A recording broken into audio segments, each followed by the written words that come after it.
Welcome back, everybody. I'm Giles, and today we're going to talk about something that's pretty cool. So right behind me, you can see that projector, the little one. That's the Paris Rhone 4K projector. And this thing does some stuff that's pretty darn cool. We're going to cover off on it today to see if this is the right fit for you if you want a massive 200-inch image in your home. Before we get started, if you're into tech, hi-fi, or movies, be sure to push the subscribe button for new weekly videos.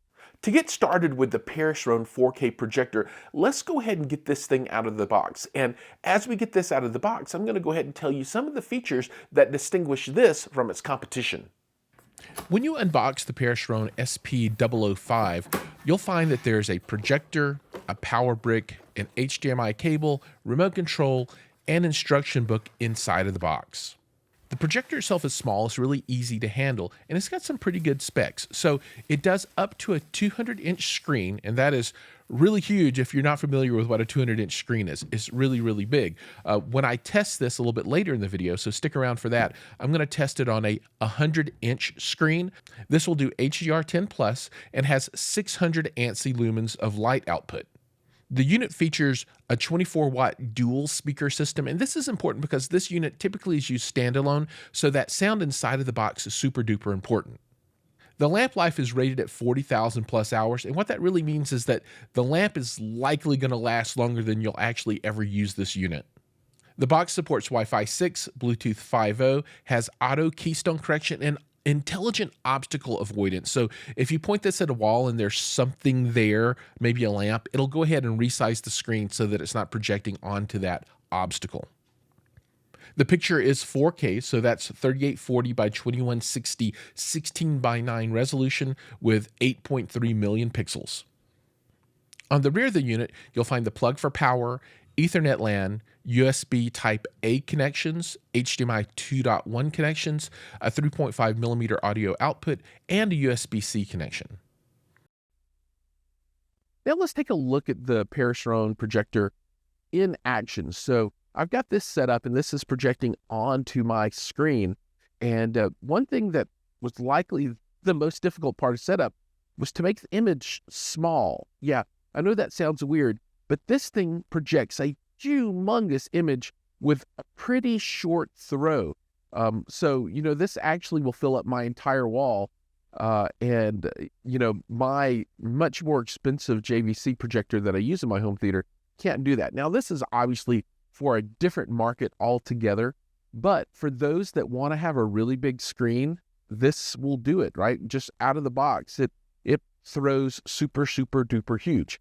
Okay, so we find ourselves in the UI, and this is Android operating system, and this is simply hooked up to Wi-Fi. So the only connections I have going into this unit are power, there's Wi-Fi, and that's it. And I've got it set on the wall, projecting on the screen. I think a lot of folks will probably project this directly onto Paint, which is fine, and I've done that as well. But this gives a little bit better picture. Now, let's go up here to the top, and I'm going to take you first thing to settings. And I think this is probably an important item for folks that are kind of deep into these things. The settings on this are pretty simplistic. There's almost nothing, right? So we'll go in here into settings, and you've got Wi-Fi, right? And this is simply setting your Wi-Fi up. Nothing there. Bluetooth, and remember the remote control on this is Bluetooth, and you can pair this to other devices if you want to. As you can see, you can see my shield down there at the bottom. I did not leverage Bluetooth for anything. I'm just streaming directly out of the apps inside of the unit. Now projection settings, and this is one area that kind of surprised me a little bit. I thought that there would be some additional picture settings and that kind of stuff in here, but really this is just projection. So you can set this for front projection. You can do it from the rear, you can mount it on the ceiling, etc. So there are different ways that you can install this.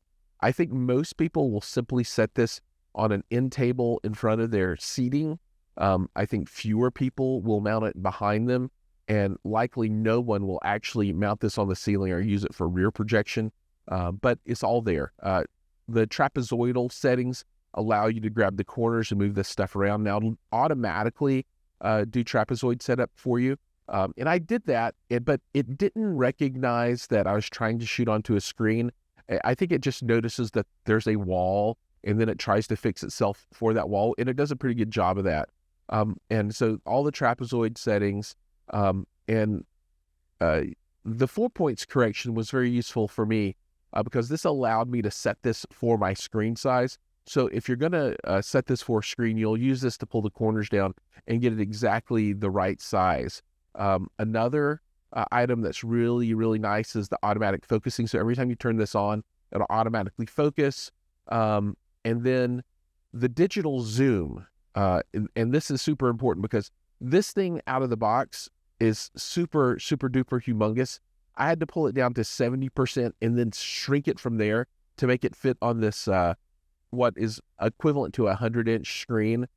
So it, out of the box, it was huge. I mean, this thing is absolutely huge. It's pretty big. But that covers off on the projection settings. System update. If you want to upgrade this, it'll go out and look and see if there's a new version. This V1009 is the newest, so nothing new there.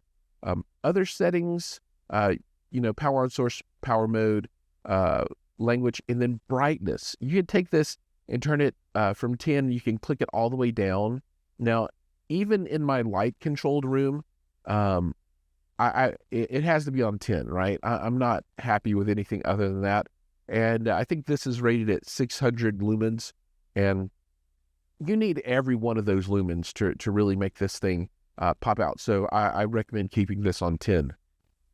And finally, we've got the About section, and you can see that it's got the system version, Android version, memory, IP address, etc. Up here in contact information, this is how you activate the extended warranty if you choose to do so, and I would do so. Now let's take a look at some other items. And so if we go up here to video, this isn't a settings section. This just takes you to things that you can watch. Music, same, apps. Then you can get back to the home screen, and then you can also search. One thing that I think is particular about this as opposed to other Android devices is that the apps are a little different. As an example, I installed Netflix, and the Netflix app is not the same that you would find on like a Shield TV. Now, effectively, it will play all the stuff on Netflix, but the app itself is not as nice, right? So you can see I'm logged in, but you get this little mouse cursor instead of having, like the full app. So it feels like this might be doing like a web browser kind of app, maybe, as opposed to the app that's optimized for this kind of device. But it still works. So let's play House of Ninjas here real quick. You come down with your little cursor, hit play.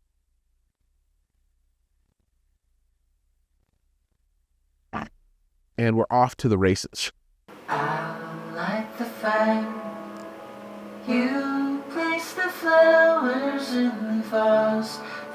All right, so some comments on the performance of the unit. I think the picture's actually okay, right? It's not bad, particularly if you're just looking for a device to plug in and kind of put into production immediately without anything extra. And I think that's where this unit shines, right? You're not going to put this into some kind of weird home theater system, and you're not going to have an AVR for it. You're just going to use this as a standalone device, and you're going to project, and it's going to be huge. There's no way to modify the image, so what you get is what you get, right? And I noticed a little bit bright on some of the whites, so white crush, that kind of thing, a little bit blown out. But other than that, it's pretty darn good. And for the $499 price point, I mean, you can't really beat that. You can buy some of those super, super cheap projectors that are like at the $100 mark, but they don't really compete with the quality that you get out of this one. The biggest negative I've got about the unit is the fan is pretty darn loud. Once things get going, you don't really notice it, but if you just turn it on and let it sit without actually watching anything, you will hear it. Another thing that I was really surprised by in a pleasant way is the sound coming out of this unit. And it's the audio is really good for the integrated speakers. And like I said, I think most people are going to use this as just a standalone unit. So that sound becomes really, really important, and it's actually quite good. Now, one thing that I did notice that might not be in, something that's in everybody's system, but I've got this behind me on a shelf shooting over my head, and the sound bounces off that front wall pretty good. So it kind of gives the quasi feeling that the sound is coming from the screen a little bit with the bounce. So that wasn't bad, right? So that was kind of a nice little add-on feature that I think is kind of just because of the room, but in your circumstance, it might do the same thing. And the sound is pretty darn good for coming out of that little tiny box. I have to, give it to Paris Rhone on this one. My hat's off. Nice unit for the $499 price point. This has come down from the original price point, which is, I think around $700. So at the $500 price point, that's pretty good territory for a projector that does up to 200 inches, has pretty good sound, has built-in Android, and does 4K. So I'll give this one a thumbs up. Well, that brings us to the end, everybody. Thank you so much for watching the video today. I hope this has helped you decide if this is the right projector for you and your needs. Remember, like, subscribe, ring the bell, do all those things, and I'll see you in the next video.